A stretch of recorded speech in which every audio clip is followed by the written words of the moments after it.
Hello everyone! Finally, we're here na po talaga sa mismong Disneyland compound. Bali, pagpasok natin, ito yung makikita natin ang napakagandang landscape na hugis ni Mickey Mouse. As in, ito talaga yung unang makikita natin pagpasok natin sa main gate nila. Tapos, bandang unahan konti lang, bubungad sa atin. Then, ang napakadambuhalang Christmas tree. Siguro nga nasa, kung ikukumpara natin sa bahay, mga 6th floor o sa 7 palapag ang haba ng Christmas tree na to. Kasi mas mataas pa talaga siya sa mga structures na nasa gilid, gilid-gilid.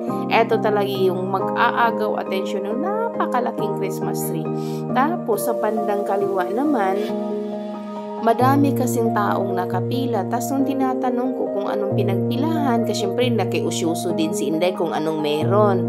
Baka nandun yung mga princesses, hindi pa pala.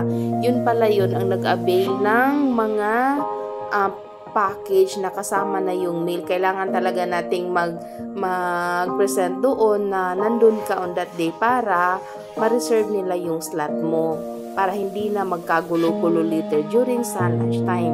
Tapos, ang bandang kanan naman, ang makikita natin yung mga souvenir shops, yung mga structures na yan, sa bandang kanan. Mga structures yan, yung mga souvenir shops. May mga cafeteria, yung mga beverages, nandun din sa gilid yung mga tent-tent na yan. Tapos, sa bandang unahanan, pansin ko, o nagtatanong din ako kasi nga first time namin, so tinatanong ko din kung gaano ba kalay, sabi nila, kung iikutin talaga at ititake ang lahat ng rides on that time, hindi talaga maubos o kulangin talaga yung isang araw kasi nga napakalaki daw ng land area na to. Tapos, hindi talaga kasi sa dami ng rides, hindi din maubos on that day.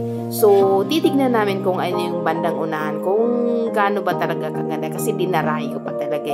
Anyway, ito yung castle, o diba napakaganda niya.